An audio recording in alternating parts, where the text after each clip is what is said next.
President Macron, Emmanuel, thank you for coming to Israel. Your support, that of your delegation, is highly appreciated. On October 7th, Hamas waged war at Israel.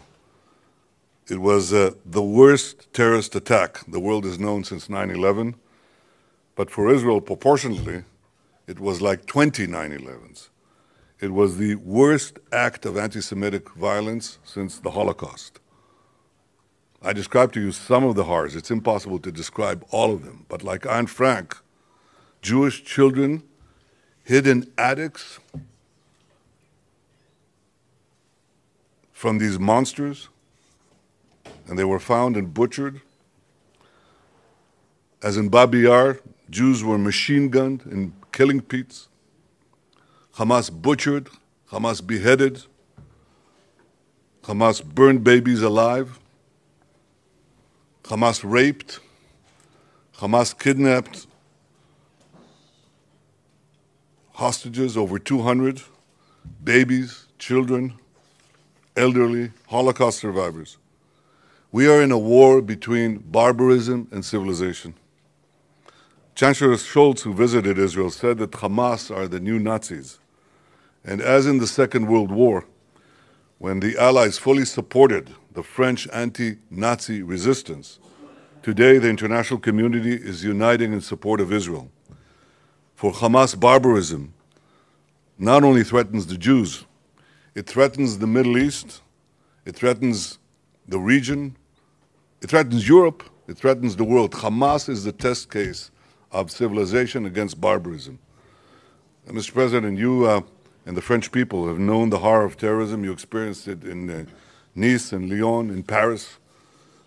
You refuse to tolerate this threat. And the people of Israel refuse to have ISIS in a terror enclave on its border. I have to explain.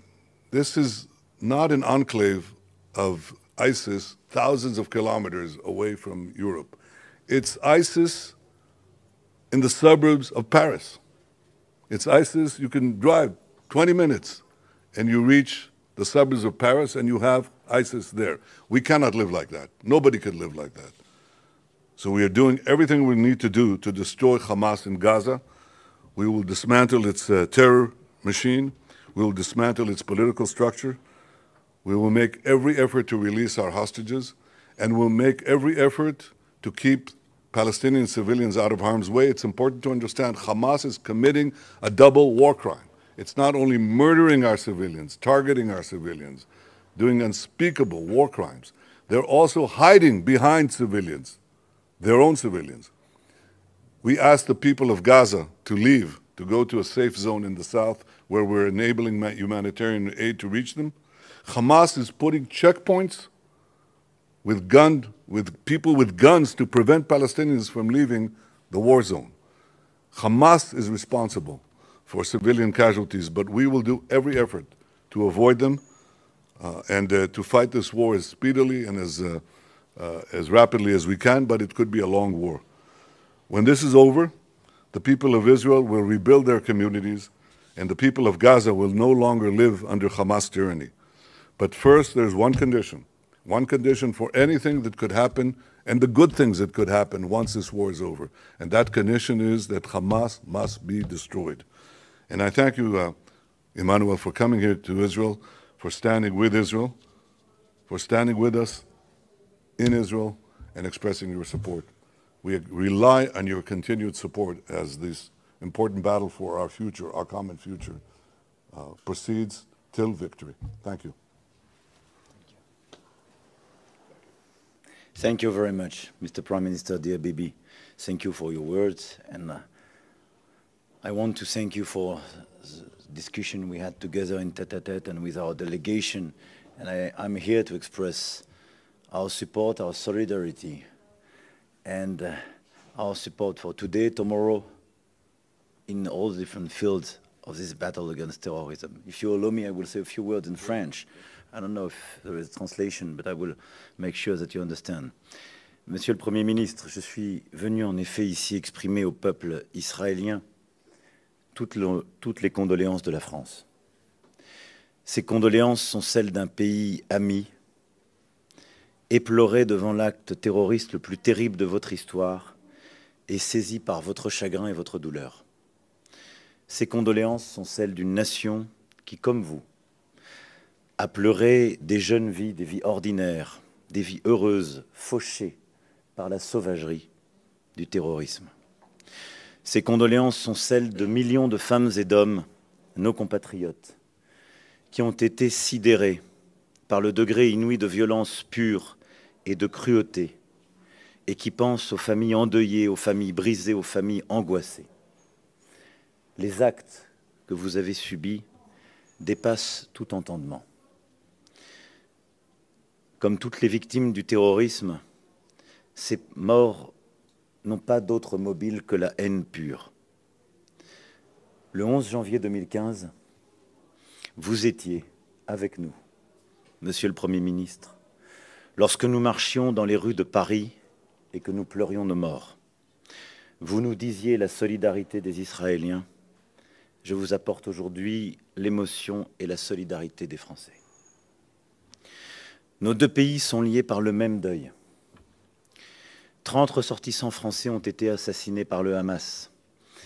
Et c'est pour mon pays l'attaque terroriste la plus meurtrière subie depuis 2016. C'est une page noire de notre propre histoire.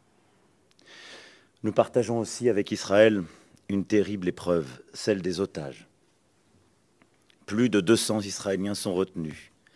9 Français le sont. C'est plus que nous n'en avions dans le monde entier jusqu'à présent. Et vous savez, nous savons, combien est insupportable pour un pays d'imaginer la captivité de certains de ses enfants. J'ai tenu à voir les familles des victimes et des otages dès mon arrivée. J'ai voulu partager leur détresse, leur redire le plein soutien de la France. Nous ne négligerons rien pour la sécurité de nos compatriotes à vos côtés. Nous nous employons avec Israël et d'autres partenaires à obtenir la libération de tous les otages détenus à Gaza. Ils doivent tous être libérés. C'est pour la France une priorité. Et pour cela, nous devons tout faire pour obtenir du Hamas la libération de tous sans complaisance. Et je veux ici remercier tous ceux qui nous aident à conduire ces discussions. Je suis aussi venu vous dire la solidarité de la France dans la lutte contre notre ennemi commun, le terrorisme. Rappelez devant tous le droit légitime d'Israël de se défendre face à ceux qui œuvrent à sa destruction. Cette cause est juste, point final. Le Hamas est un groupe terroriste dont l'objectif même est la destruction de l'État d'Israël. C'est aussi le cas de Daesh, d'Al-Qaïda, de ceux qui leur sont associés dans l'action et dans l'intention. La priorité, votre priorité, mais aussi celle de toutes les démocraties et de la France, est avec vous de vaincre ces groupes terroristes. Nous qui avons été frappés si durement par ces mêmes groupes, voulons vous dire une chose simple, vous n'êtes pas seuls. C'est pourquoi la France est prête à ce que la coalition internationale contre Daesh, dans le cadre de laquelle nous sommes engagés pour notre opération en Irak et en Syrie, puisse lutter aussi contre le Hamas. Je propose à nos partenaires internationaux, je l'ai évoqué avec vous ce matin, que nous puissions bâtir une coalition régionale et internationale pour lutter contre les groupes terroristes qui nous menacent tous. Je pense que c'est l'intérêt d'Israël, de sa sécurité, celle aussi de plusieurs de vos voisins menacés par ces mêmes groupes ou des groupes voisins. La lutte doit être sans merci, mais pas sans règles. Car nous sommes des démocraties qui luttons contre des terroristes. Des démocraties, donc, qui respectent le droit de la guerre et assurent l'accès humanitaire. Des démocraties qui ne prennent pas pour cible les civils, ni à Gaza, ni nulle part. Le respect des populations impose, en l'occurrence, de permettre l'accès de l'aide, de rétablir, et nous en avons longuement parlé très en détail, de rétablir l'électricité pour les hôpitaux, pour les malades et les blessés, sans que cette électricité puisse être utilisée pour faire la guerre. Et nous allons bâtir des coopérations très concrètes sur ce sujet dans les tout prochains jours. Nous sommes prêts à apporter une aide concrète à toutes les populations, comme nous l'avons fait ces dernières années, ces derniers mois, mais avec des solutions très pratiques et concrètes que nous avons discutées durant cet entretien, prêts aussi à le faire en nous engageant avec les principaux voisins pour bâtir ces solutions. Cette lutte, nous devons aussi la conduire en veillant à éviter l'embrasement de toute la région. Je mets ici en garde le Hezbollah, le régime iranien, les Houthis au Yémen et l'ensemble des factions qui, dans la région, menacent Israël, de ne pas prendre le risque inconsidéré d'ouvrir de nouveaux fronts. Ce serait ouvrir la porte à une conflagration régionale dont chacun sortirait perdant. C'est une nécessité pour tous les peuples de la région. Faisons tout pour ne pas ajouter des larmes aux larmes et du sang au sang. Plus près d'ici, je souhaite aussi appeler l'attention de chacun sur les actes de quelques-uns à l'égard de civils palestiniens dont la violence menace de propager le feu à la Cisjordanie aussi.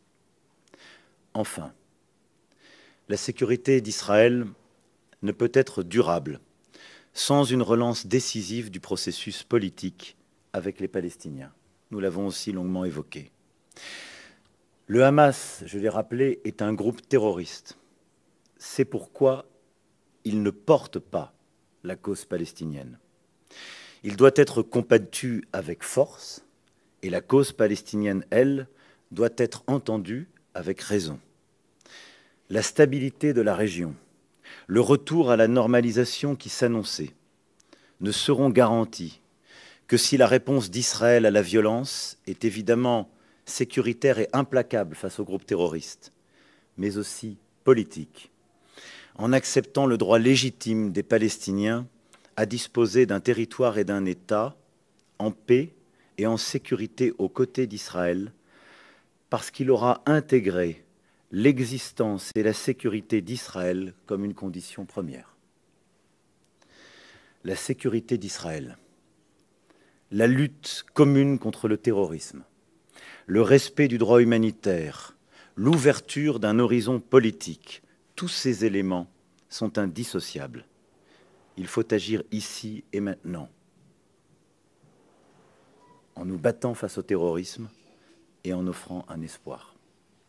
Encore une fois, Monsieur le Premier ministre, merci de votre accueil. Merci pour votre temps, pour cet engagement face au terrorisme. Et dans les prochaines heures, nous continuerons d'avancer ensemble. Nous avons défini une liste d'actions. J'aurai l'occasion de me rendre à Ramallah en fin de journée. Je serai demain avec plusieurs dirigeants de la région pour aussi très concrètement avancer sur l'agenda que nous nous sommes donné. I want to thank you, Mr. Prime Minister, not just for your time, but because I'm lucid about the fact that this fight against terrorism is obviously a matter of existence for Israel, but it's a matter of existence for all of us. This is why we discussed together, and I just reminded this issue, but I consider that this is an international coalition in order to fight against these terrorist groups that we have to build.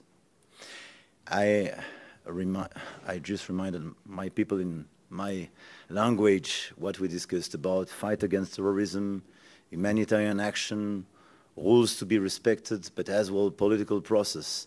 And obviously I warned against any escalation, and I want Hezbollah and some other regimes not to be part of what's happening. We had a very precise discussion, and I want to thank you for that. Now we will follow up this discussion in the coming hours in order to see what we can improve in the coming days, but I'm sure in the coming weeks and months. I know how committed you are. Let me express once again my solidarity, my friendship, and the fact that France stands with you in this awful terrorist act you had to experience. We are with your people. Thank you, Emmanuel. Since you mentioned the regional aspects, let me say a word about that.